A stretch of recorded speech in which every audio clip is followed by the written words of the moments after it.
Hello friends, welcome to my channel green house. और आज का जो हमारा टॉपिक है कि बारिश के समय आप अपने पौधों में कौन सा खाद देकर पौधों के ऊपर बहुत सारी फ्लावरिंग और बहुत सारी नई ग्रोथ ले सकते हैं।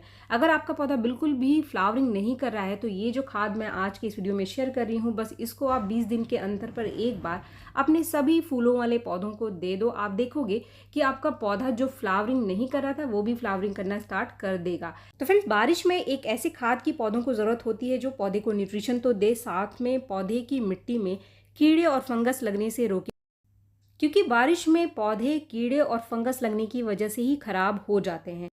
बारिश में चाहे आप कोई भी खाद दो, कुछ बातों का ध्यान रखना बहुत ज़रूरी है, वरना आपका अच्छा खासा जो पौधा है वो बारिश में खराब हो जाएगा। सबसे पहली चीज़ कि बारिश में कभी भी उस समय आप खाद ना दो जब लगातार बारिश हो रही हो। जब बारिश बीच में रुके 2-4 दिन के लिए, मिट्टी सूखे, तो आप खाद दे सकते हैं। अगर लगातार बारिश हो रही है और फिर भी आप खाद दे रहे हो तो कोई फ़ायदा नहीं है। खाद बारिश के पानी के साथ अपने आप ही निकल जाएगा और आपके पौधे को कम से कम फ़ायदा होगा। तीसरा पॉइंट, कभी भी आप ऐसे पौधे में कोई भी खाद ना डालो जिसके अंदर पानी ज़्यादा देर तक रुका रहता हो, या फिर जिस पौधे की मिट्टी का ड्रेनेज ठीक ना हो, या फिर जिस पौधे का पॉट का जो छेद हो नीचे का वो बंद हो, पानी सही तरीके से ना निकलता हो। ऐसे पौधे को भी आप बारिश में कोई खाद ना डालें, वरना खाद फायदा पहुंचाने के बजाय आपके पौधों को नुकसान कर सकते हैं। तो फ्रेंड्स, ये तो थे कुछ बेसिक सी चीज़ें जो कि खाद देते समय आपको अपने पौधों के ऊपर ध्यान रखना है। चाहे कोई भी पौधा हो आपका, चाहे कोई भी फ्लावरिंग प्लांट है आपका, सभी में इस चीज़ का आपको ध्यान रखना है। अब आ जाते हैं हम खाद के ऊपर कि वो खाद कौन सा है जो स्टार्टिंग में मैंने आपको दिखाया, और इसको हमको बनाना कैसे है। इस खाद को बनाना बहुत ही आसान है। इसको बनाने के लिए आपको कुछ भी बाहर से लेने की ज़रूरत नहीं है। लगभग सारी ही चीज़ें आपको अपने घर में ही मिल जाएगी। इसके लिए आपको एक ऐसा कंटेनर चाहिए जिसमें लगभग 4 से 5 लीटर पानी आ जाए। ये जो कंटेनर आप देख रहे हैं, इसमें मैंने पहले से ही 3 लीटर पानी भर लिया है। अब यहाँ पर मैं डालने वाली हूँ 4 चीज़ें।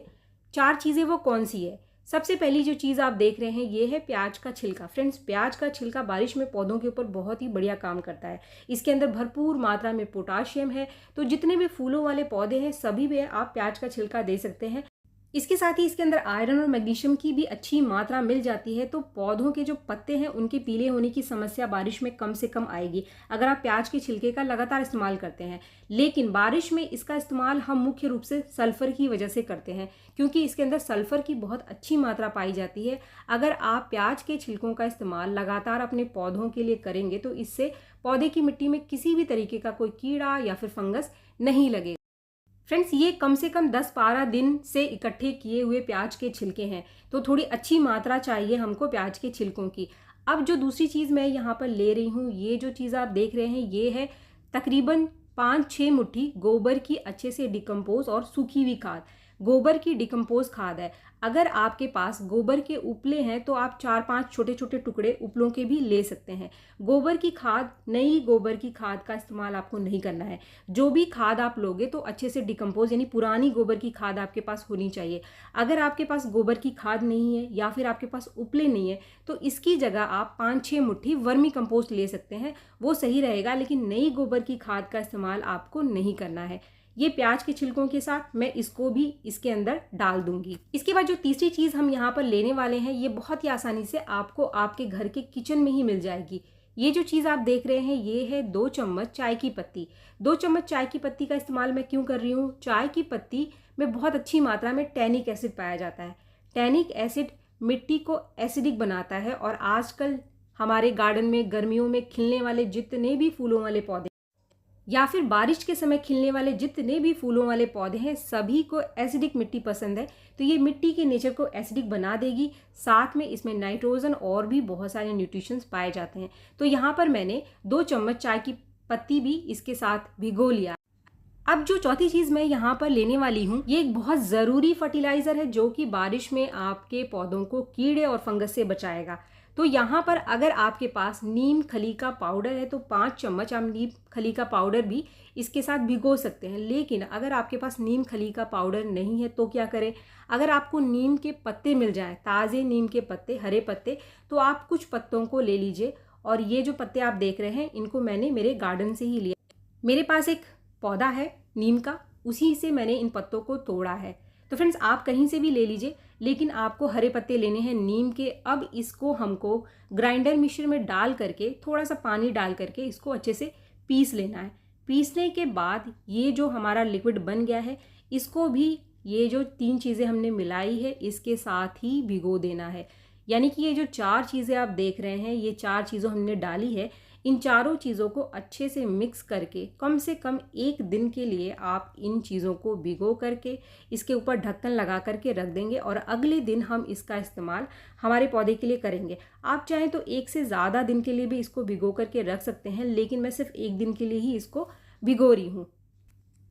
तो फ्रेंड्स, ये अगले दिन का रिजल्ट है जो आज मैं आपके साथ शेयर कर रही हूँ। इसके साथ ही इस फर्टिलाइज़र को हमें हमारे पौधों में किस तरीके से डालना है, इसको डालने का सही तरीका क्या है, ये सारा आज मैं आपको बताने वाली हूँ। तो फ्रेंड्स, ये हमारा फर्टिलाइज़र तैयार हो चुका है, तो इसको एक बार आप अच्छे से घुमा लो। और अच्छे से घुमाने के बाद, क्योंकि ये जो हमारा पानी था जिसके अंदर हमने इन चारों चीज़ों को भिगोया था, ये लगभग 3 लीटर पानी था। अब एक बड़े कंटेनर में इन सारी चीज़ों को हम निकाल लेंगे। कंटेनर आपको उतना बड़ा लेना है जिसमें कम से कम 10-12 लीटर पानी आ जाए। कम से कम इसका 3-4 गुना पानी आ जाए, जितना हमारा ये पानी है, जितने में हमने सारी चीज़ों को भिगोया है। तो अब मैं इसको, ये जो बड़ा कंटेनर आप देख रहे हैं, सारा का सारा इसके अंदर निकाल लूँगी। तो फ्रेंड्स, कुछ इस तरीके से मैंने सारा ही जो लिक्विड है, सारा मैटर निकाल लिया। जितना भी चीज़ें भिगोई थी वो भी इसके साथ निकल गई हैं। अब हमको करना क्या है कि जो प्याज के छिलके थे, इनको आपको हाथ से ही निकालना है। आपको इस लिक्विड को छानना नहीं है। अगर आप छानोगे तो जो गोबर की खाद हमने भिगोई थी वो भी निकल जाएगी, और जो चाय की पत्ती हमने भिगोई थी उसकी जो पत्तियां हैं वो सॉलिड निकल जाएगा। हमें उनको निकालना नहीं है, हमें सिर्फ प्याज के छिलकों को ही निकाल करके अलग करना है। अब यहाँ पर एक चीज़, अगर हम प्याज के छिलकों को सुखा करके उसका पाउडर बना करके इसके अंदर भिगोते तो हमें इन छिलकों को निकालने की ज़रूरत नहीं पड़ती। तो अगर आप चाहें तो जो प्याज के छिलके हैं उनको सुखा करके उसको भी पीस करके आप इसके अंदर अगर भिगो देंगे तो ये प्याज के छिलके इस तरीके से आगे आपको निकालने की ज़रूरत नहीं पड़ेगी। तो जो गलती मैंने की वो मैंने आपको बता दिया। आप प्याज के छिलकों का पाउडर बना करके इसके अंदर भिगोना। लेकिन मेरा ये जो प्याज के छिलके निकल गए, मैं इनको फेंकने वाली नहीं हूँ, इनको भी मैं सुखा करके अपने पौधों के लिए इस्तेमाल करूँगी। अब समय है इसके अंदर और ज़्यादा पानी मिलाने का। तो फ्रेंड्स, जितना हमारा लिक्विड फर्टिलाइज़र बन करके तैयार हुआ है उसका कम से कम 3 गुना हम इसके अंदर और पानी डालने वाले हैं। तो फ्रेंड्स, आप भी जितना लिक्विड बनाएंगे, यानी जितना फर्टिलाइज़र आप चाहें बना सकते हैं इस विधि से, लेकिन उसका कम से कम 3 गुना पानी और डाल करके ही आपको अपने पौधे में इस खाद का इस्तेमाल करना है। तो इस तरीके से सबसे पहले मैं इसको डाइल्यूट कर लूँगी, और डाइल्यूट करने के बाद अब आगे का जो हमारा प्रोसेस है डालने का, वो मैं आपको दिखाऊंगी कि किन किन पौधों में आप इसको डाल सकते हैं और डालने का सही तरीका क्या है। तो फ्रेंड्स, लगभग 3 गुना पानी यहाँ पर मैंने भर लिया है। अब इन सभी खाद को अच्छे से एक दूसरे के साथ मिक्स कर लेना है। इस मग्गे की सहायता से मैं अच्छे से मिक्स कर लेती हूँ। अब हमारा फर्टिलाइज़र रेडी है। तो चलिए, डालने के लिए ये खाद अब तैयार है।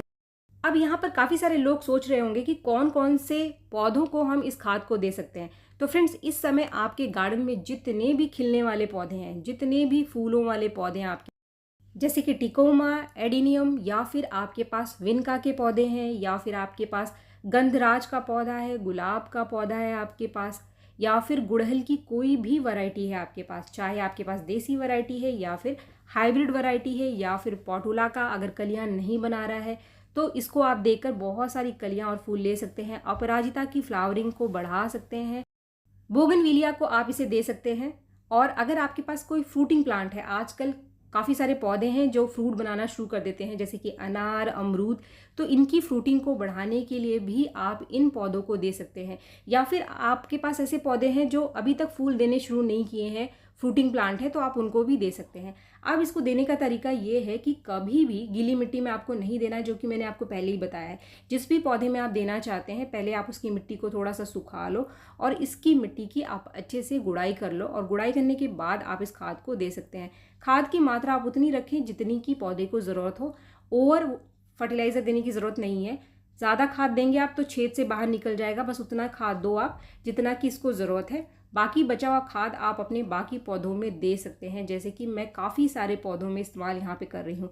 लगभग 9-10 लीटर के आसपास ये लिक्विड फर्टिलाइज़र मेरे पास बन करके तैयार हुआ है, और तकरीबन 15 से 20 पौधों में ये फर्टिलाइज़र मैं आज अपने सभी फूलों वाले पौधों को दे दूंगी। और हमारे यहाँ अभी 2 दिन पहले बारिश हुई थी, तो आज काफ़ी अच्छी सुबह के टाइम धूप निकल चुकी है, तो ये सही समय है और मिट्टी भी सूख चुकी है, तो ये सही समय है इस खाद को देने का। आप भी जब भी आपको मौका लगे, जब भी टाइम हो, इस खाद को आप बनाओ और अपने गार्डन में जितने भी फूलों वाले पौधे हैं सभी को दे दो। आपका पौधा फ्लावरिंग तो अच्छी करेगा ही, इस खाद को देने से आपके पौधे में किसी भी तरीके का कोई कीड़ा या फिर फंगस नहीं लगेगा। इसके साथ ही अगर आपके पास कोई ऐसा पौधा है, जैसे आप ये वाला पौधा मेरा देख रहे हैं, ये है मोगरा का पौधा। इसमें लंबी लंबी ब्रांचेस थी, लेकिन काफ़ी दिनों से ये फूल नहीं दे रहा था, तो मैंने इसकी लंबी ब्रांचेस को कट कर दिया क्योंकि आजकल बारिश शुरू हो गई है। और कट करते ही कुछ दिनों बाद ही आप देख सकते हैं कि काफ़ी बढ़िया ग्रोथ इसके अंदर आ चुकी है। तो ऐसे पौधे जिसमें काफ़ी बढ़िया ग्रोथ है लेकिन पौधों ने अभी फूल देना शुरू नहीं किया है, उसमें भी आप इस लिक्विड फर्टिलाइज़र का इस्तेमाल कर सकते हैं। फ्रेंड्स, पौधे के ऊपर इतनी अच्छी ग्रोथ लेने के लिए मैंने कौन सा खाद दिया था, इसके ऊपर मैं एक डिटेल वीडियो आपके साथ बाद में शेयर करूंगी। लेकिन अभी इस पौधे की मिट्टी की मैंने गुड़ाई नहीं करी है, तो इसकी मिट्टी की थोड़ी सी पहले मैं गुड़ाई कर लेती हूँ। उसके बाद इस खाद को भी मैं इस पौधे के अंदर डाल दूंगी ताकि मेरा पौधा जो है वो तेज़ी से फ्लावरिंग करना स्टार्ट कर दे। ग्रोथ काफ़ी अच्छी इसके अंदर आ गई है, लेकिन अभी मुझे फ्लावरिंग लेनी है, तो ये जो फर्टिलाइज़र है वो बहुत बढ़िया काम करेगा। तो फ्रेंड्स, इस खाद को आपको 20 दिन के अंतर पर देना है, यानी कि पूरी बारिश आप 20 दिन में बस एक बार इस खाद को दे दो। ये बहुत ही बढ़िया काम करेगा आपके सभी पौधों के ऊपर। उम्मीद है वीडियो आपको पसंद आया होगा। वीडियो अगर आपको पसंद आया तो एक लाइक ज़रूर करें, और मेरे चैनल को आपने अब तक सब्सक्राइब नहीं किया है तो मेरे चैनल को सब्सक्राइब भी ज़रूर कर लें। मिलते हैं मेरे नेक्स्ट वीडियो में, तब तक के लिए थैंक यू।